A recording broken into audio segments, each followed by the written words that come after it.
on va aborder un sujet précis, issu du quotidien, parce que mon idée, c'est qu'en fait, je parle tout le temps de devenir plus conscient ou plus consciente. Et on s'attend à ce qu'être plus conscient, ce soit un truc comme le ciel s'ouvre et la lumière descend et ça y est, on est illuminé, on est toujours sage, on est toujours de bonne humeur et tout ça. Et pour moi, non. Être plus conscient, coucou, être plus conscient, ça se trouve à des tout petits endroits, partout, dans le quotidien, surtout ceux auxquels on n'a jamais pensé. Et pour moi, bouder, c'est très représentatif de ça. C'est quelque chose dont on parle finalement. Hello, bonjour tout le monde. N'hésitez pas à me poser vos questions et à vous présenter. Moi, je suis intéressée pour savoir qui c'est qu'il y a de l'autre côté de cet écran, qu'on puisse être vraiment, qu'on se sente entre humains.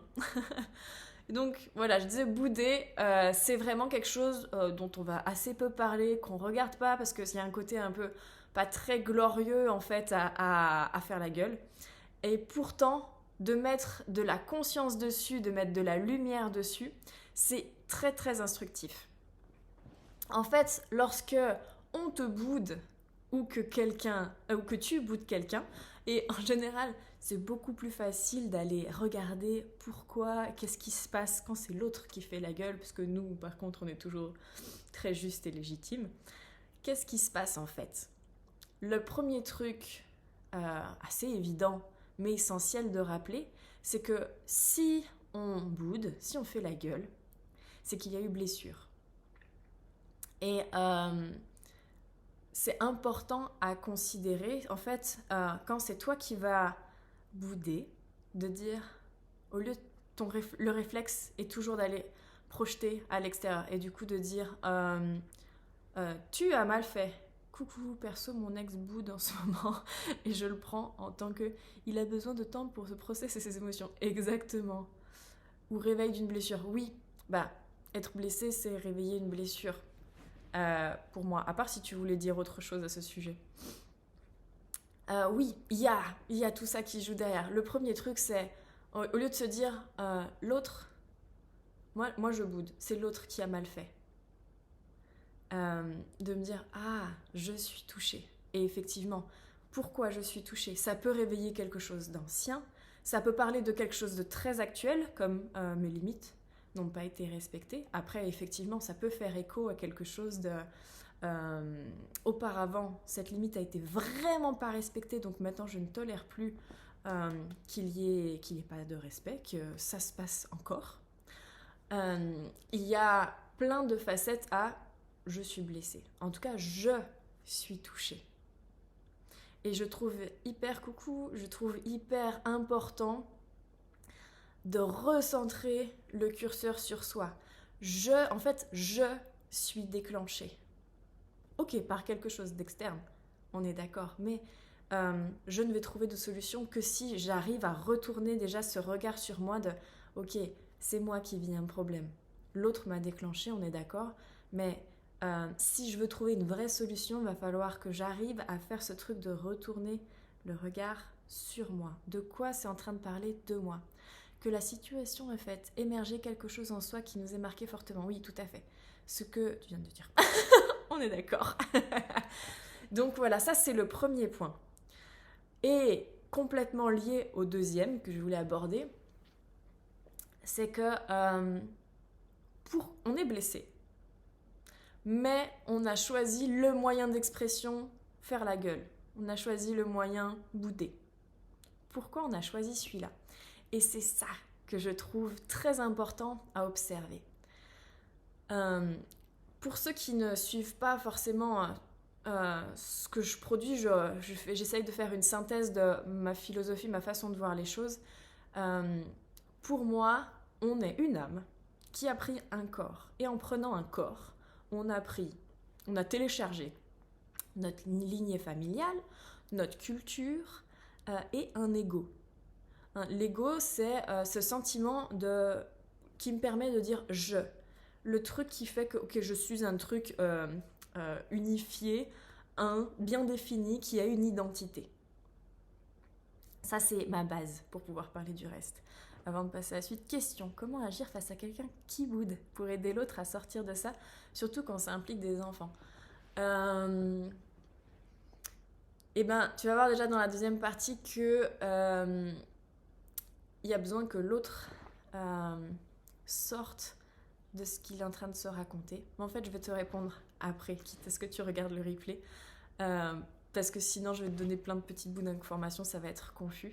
Mais par contre, c'est intéressant de se poser la question de pourquoi toi, tu veux changer l'autre. Alors, je sais qu'effectivement, il y a un enfant qui est au milieu et que tu as envie de protéger l'enfant. Mais peut-être que plutôt que de vouloir aller bidouiller en face, tu peux aussi expliquer à ton fils, tu peux donner un certain cadre parce que j'imagine que tu as une envie de protection, pour voilà, le protéger et éventuellement laisser l'autre dans sa bouderie ou pas. On télécharge aussi l'histoire de nos ancêtres. Oui, c'est ce que je veux dire par lignée. L'histoire de nos vies antérieures également aussi, oui, tu as raison de le rappeler. On a aussi, si on part du principe qu'on a une âme, on a tout un vécu, antérieur ou simultané selon les visions, dans le sens où on dit aussi que le temps n'existe pas, mais en tout cas, il y a d'autres choses qui se sont passées, dont on est complètement imprégné, que notre âme est informée. Effectivement, ça fait partie de tout le package. Donc, pourquoi est-ce qu'on a choisi de bouder ? Parce qu'on estime que l'autre est en faute. Et en fait, bouder, c'est comme une sorte de punition. C'est tu as mal fait quelque chose. Tu aurais dû savoir que ça me blessait. Et en fait, là, on est vraiment dans de l'ego et on se prend en fait un peu pour Dieu. Ce Dieu, un peu, pour moi, une vision un peu à l'ancienne du Dieu qui va punir. Et on est là, en fait, à la fois on est blessé, donc vulnérable, donc tout petit. Et en fait, notre ego, par compensation, vient nous mettre dans un truc là de toute puissance. Et ça, quand on boude, on n'est pas en train de se dire waouh, je suis dans du maxi ego. Je suis en train en fait de, comme je juge, je te retire mon amour, je retire de mon regard la dignité que tu peux avoir. Tu as mal fait. Il y a vraiment ce côté de punition. Et en fait, bouder, ça peut être j'arrête de te parler. Tu ne vaux même plus la peine que je t'adresse la parole. Hello. Et du coup, il y a vraiment un truc d'égo.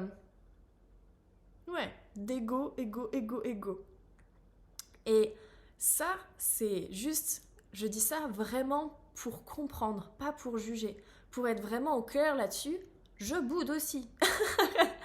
Mais comme tous les endroits où on va être plus conscient, c'est intéressant de poser la compréhension dessus. Et la compréhension, ça n'est pas le jugement, pour éviter de rester dedans. Parce qu'en fait, lorsqu'on boude, il n'y a pas de sensation agréable en nous.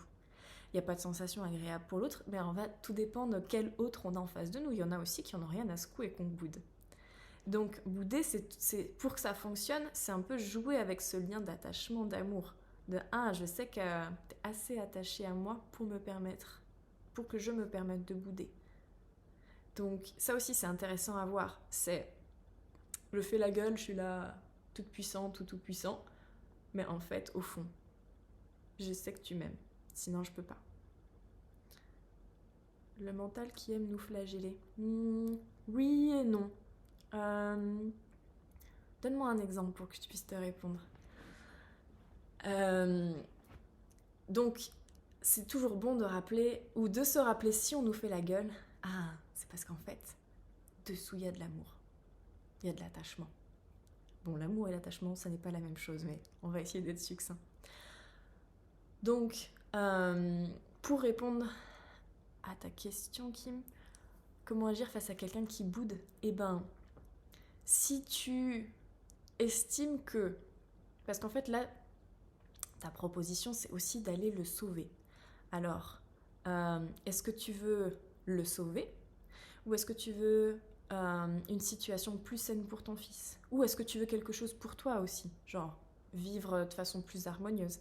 Quel est ton but, en fait, en allant aider l'autre ? Parce que juste l'aider, c'est aller le sauver. Et si c'est ton ex, tu n'es plus en relation avec. Alors oui, il y a un enfant au milieu, mais il peut continuer à faire son caca dans son coin aussi. Pourquoi? C'est quoi ton moteur? C'est important à identifier. Parce que si on a un réflexe de sauveuse, on n'est pas dans la justesse.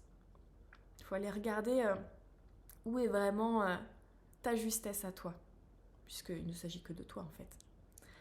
Et donc tu peux, si tu sens qu'en fait c'est juste d'aller s'occuper de ses oignons à lui, tu peux proposer et dire en fait je vois que tu boudes, donc je sais que tu es blessé. Et là tu vas voir si c'est ouvert ou pas. Si c'est non, c'est toi qui as déconné, c'est toi qui as fauté, c'est toi qui as machin, c'est toi, tu sais que en fait il n'y a pas l'espace, il peut pas entendre. En fait, quand quelqu'un boude, si on a envie un peu de dénouer la situation, on a besoin de le prendre par sa part de vulnérabilité. Et ce qui se passe en général, là où bouder, en fait, c'est pas constructif, c'est que tu es là sur tes grands chevaux et tu reproches à l'autre. Et donc le réflexe forcément en face, c'est tu me reproches, mais toi, tu t'es vu là, monter sur tes chevaux, nanana. Et donc tant qu'on est là, en fait, dans de l'ego qui monte, avec aucune remise en question, juste je défends mon ego, je défends mon personnage, je défends mon identité. Pourquoi? Parce que j'ai besoin de ça pour me sentir exister, me sentir entier, me sentir confortable. Me sentir dans le sens genre juste exister vraiment. Donc si on veut avoir une interaction avec ce quelqu'un qui boude, pour moi la solution c'est de passer par l'étape de vulnérabilité. J'imagine que tu as dû être blessé. Tu as été blessé de quoi? C'est idéal de ne pas faire de suppositions et de vraiment demander à la personne. Mais encore une fois, en face, il faut qu'elle joue le jeu. Si elle a envie de rester coincée dans son ego, non, je te punis. Et ben t'as juste à, ok, reste dans ta tambouille désagréable, parce qu'en fait quand on boude on n'est pas bien. Moi je t'ai tendu une main, après voilà, tu la prends ou tu ne la prends pas. Le reste de ta question, pour aider l'autre à sortir de son cas, surtout que ça implique... pour les enfants, je pense que je t'ai déjà répondu, c'est voilà, c'est quoi ton besoin à toi? Et un enfant, quel que soit l'âge, il a quand même sa capacité de compréhension. Donc tu peux expliquer, tu peux voilà, et tu peux aussi poser tes limites par rapport à ces textes. Ok, tu es blessé, j'entends, ou tu ne veux même pas l'admettre, c'est possible. Cependant là, tu as fait ça c'est pas acceptable. Et après, voilà, c'est aussi pour ça que des personnes vont jusqu'au procès, et tout ça, ça peut aller très loin, mais à toi de voir. Surtout, considère d'abord tes besoins. Qu'est-ce qui te fait, sois consciente sur qu'est-ce qui te fait aller vers lui. Ensuite, moteur, vouloir garder contact avec mon fils sur les jours où il est avec son papa. Mais le papa refuse contact avec moi par pure bouderie entre adultes. J'écoute pour pas dire de conneries.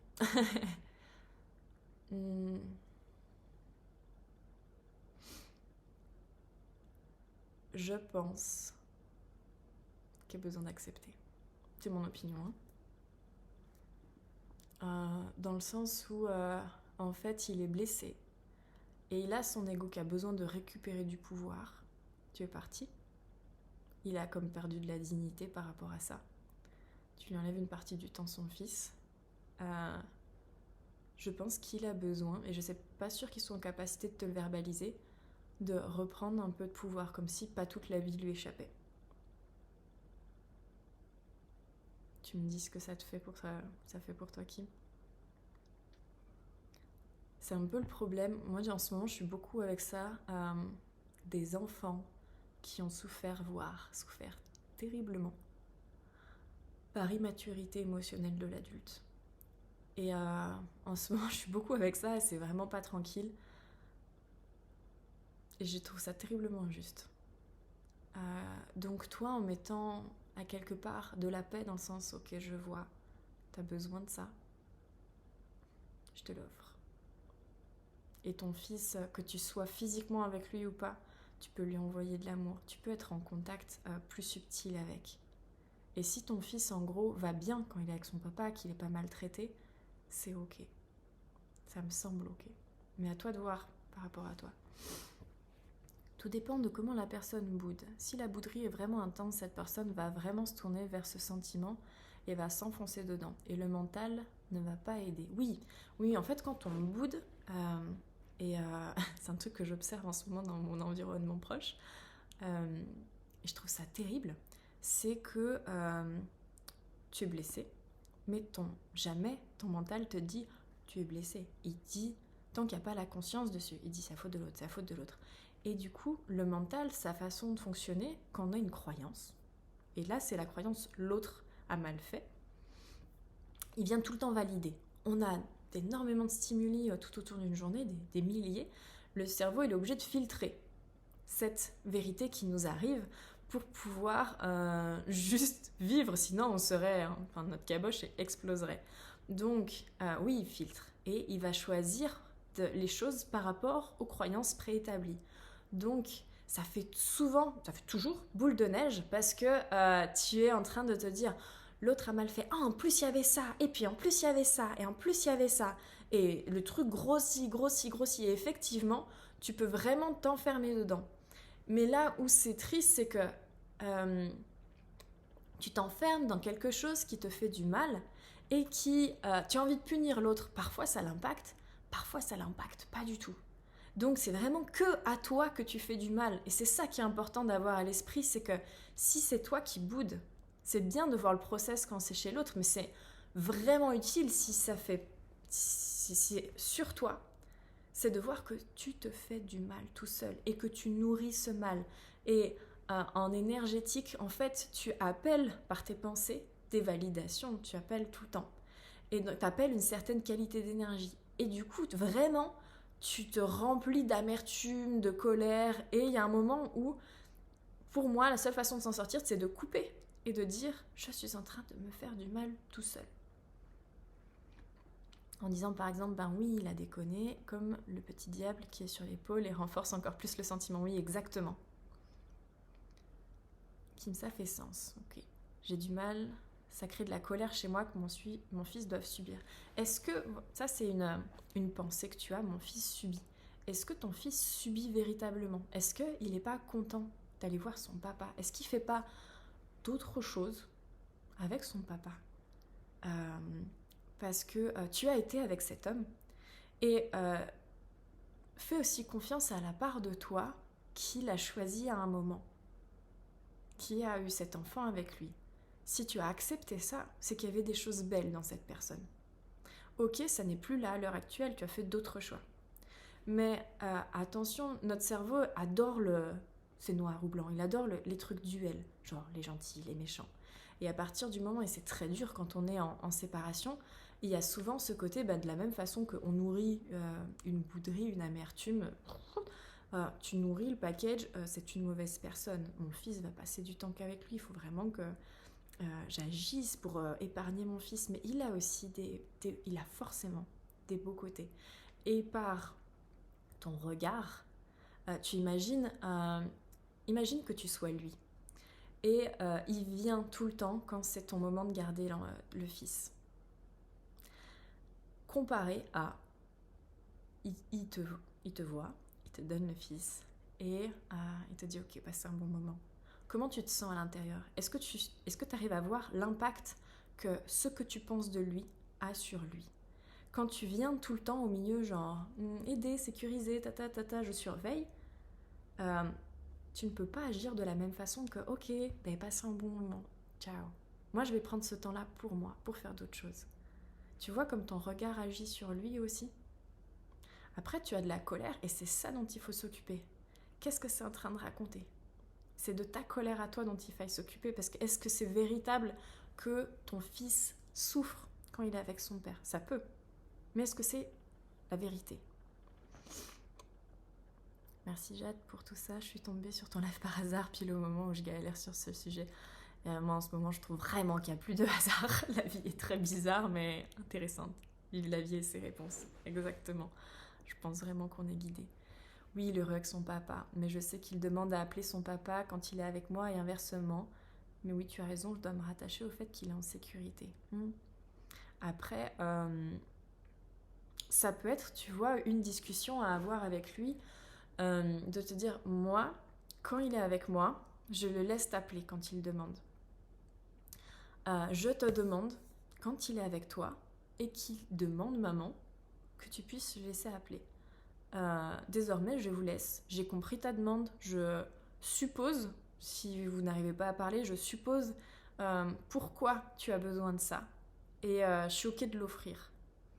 Par contre, je te demande ça. Si jamais elle réclame maman, je te demande de lui donner, pas pour moi, pour lui. Fais ça pour ton fils, s'il te plaît.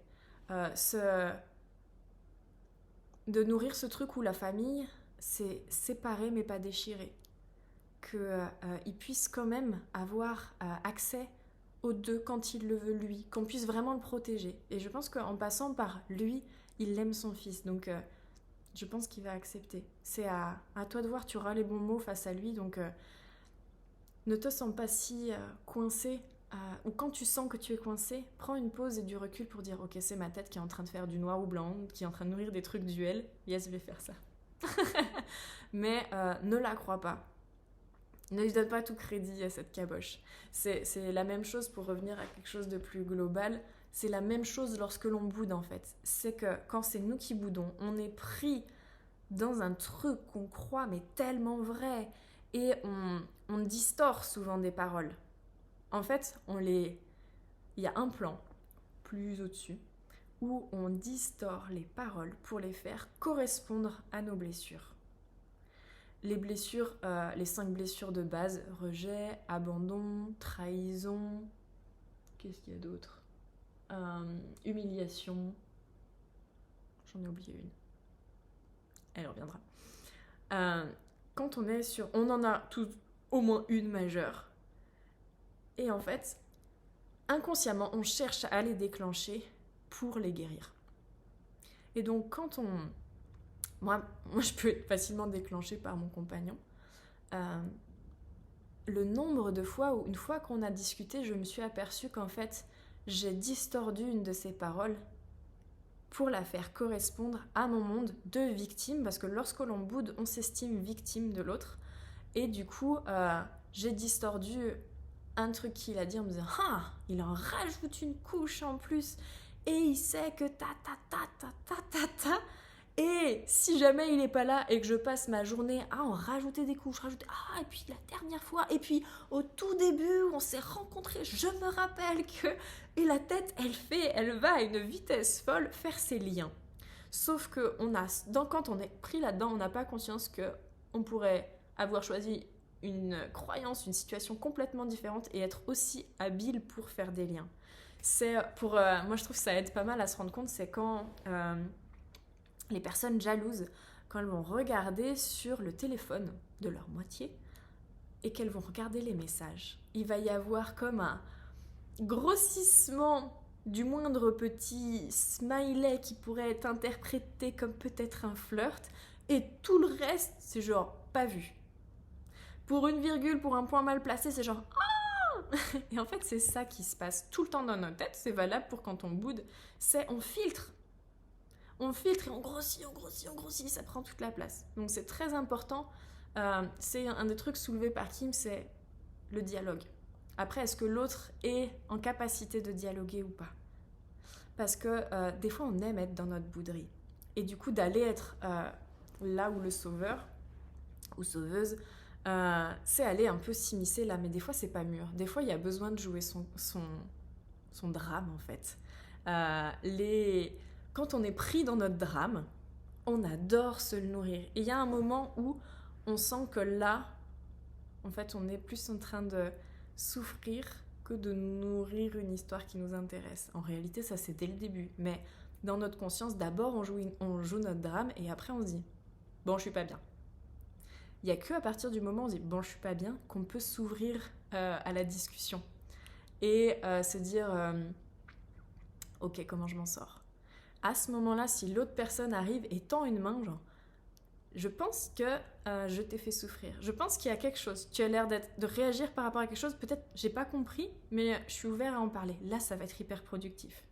Mais si tu arrives en pleine tempête de l'autre qui est là, non, mais c'est pas possible ce que tu m'as fait, en fait, tu vas tendre les mains et probablement tu vas te recevoir des gifles. Donc il y a aussi ce timing-là qui est important à arriver à identifier. Quand c'est en couple, donc que c'est des petites histoires qui se reproduisent souvent, on peut être plus habile à identifier quand c'est le bon moment. Des fois, on ne sait pas. Donc on peut aller un peu comme tremper l'orteil et dire est-ce que c'est le bon moment ou pas, et d'écouter. Je finirai ce live en différé, mais j'ai bientôt terminé. Je te remercie pour avoir été là et tes questions qui étaient très intéressantes. 22h ici, l'heure d'un repos bien mérité. Fais un bon dodo. Merci pour tes précieux conseils et bonne journée. À bientôt, Kim. Voilà, j'ai terminé. Grossièrement, si vous avez des questions, je vous laisse un petit temps pour les écrire. Mais je pense avoir fait le tour de la question de pourquoi est-ce qu'on fait la gueule. Qu'est-ce que ça cache dessous ?